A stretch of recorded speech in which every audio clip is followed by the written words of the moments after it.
తాకట్లో ఉన్న బంగారాన్ని విడిపించలేక వడ్డీల మీద వడ్డీలు కడుతూ ఇబ్బంది పడుతున్నారా? అయితే ఇప్పుడే సంప్రదించండి శివ గోల్డ్ కంపెనీ. మీ నమ్మకానికి మా హామీ Shiva gold company. America Iran మధ్య జరుగుతున్న యుద్ధంలో సంచలన విషయాలు వెలుగులోకి వస్తున్నాయి.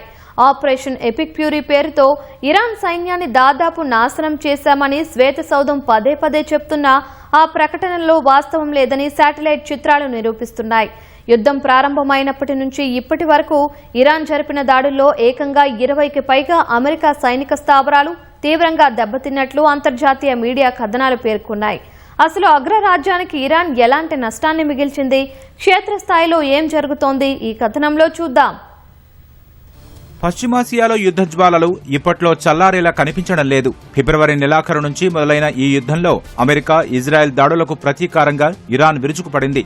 8 మధ్యప్రాచ్య దేశాలైన Saudi Arabia, UAE, Qatar, Kuwait, Iraq, Jordan, Bahrain, ఒమన్లోని అమెరికా బేస్ క్యాంపులపై ఇరాన్ క్షిపణులు, డ్రోన్ల వర్షం కురిపించింది. ఇరాన్ దాడుల్లో అమెరికాకు చెందిన రక్షణ వ్యవస్థలు, రాడార్లు, యుద్ధ విమానాలకు ఇంధనం నింపే రీఫ్యూయలింగ్ ఎయిర్ క్రాఫ్టులు ధ్వంసమయ్యాయి. ఈ తీవ్రమైన నష్టాన్ని ప్రపంచానికి తెలియకుండా దాచేందుకు అమెరికా ప్రయత్నించింది. ప్రముఖ శాటిలైట్ ఇమేజ్ సంస్థ అయిన ప్లానెట్ పై ఒత్తిడి తెచ్చి మిడిల్ ఈస్ట్ ప్రాంత ఫోటోలను నిలిపివేయించింది. అయితే ఇతర అంతర్జాతీయ సంస్థల ద్వారా బయటపడ్డ శాటిలైట్ చిత్రాలు అమెరికా నష్టాలను బయటపెట్టాయి. మధ్యప్రాచ్య దేశాల్లో దెబ్బతిన్న అమెరికా సైనిక స్థావరాల సంఖ్య 28 వరకు ఉండొచ్చని నిపుణులు అంచనా వేస్తున్నారు.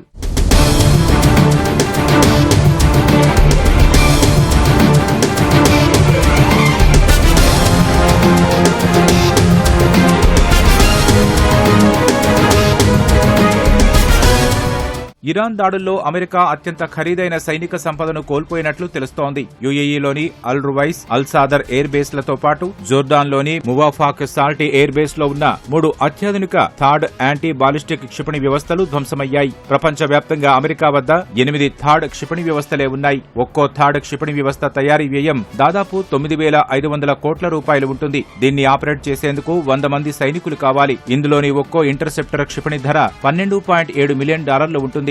ఇంతటి ఖరీదైన సంక్లిష్టమైన రక్షణ వ్యవస్థలను కోల్పోవడం అమెరికాకు కోలుకోలేని దెబ్బ అని నిపుణులు అభిప్రాయపడ్డారు.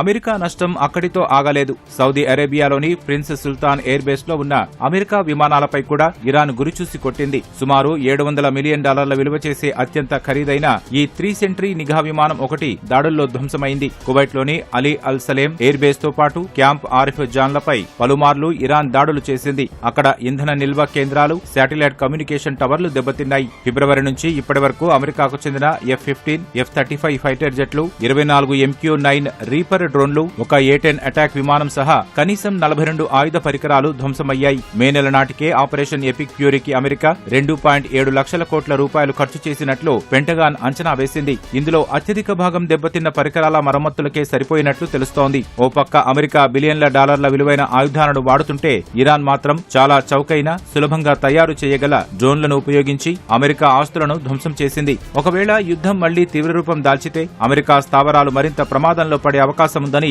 విశ్లేషకులు హెచ్చరిస్తున్నారు. దాడులను అడ్డుకోవడానికి అవసరమైన ఇంటర్సెప్టర్ క్షిపణులు అమెరికా వద్ద ప్రస్తుతం చాలా తక్కువగా ఉండటమే దీనికి ప్రధాన కారణమని వివరించారు.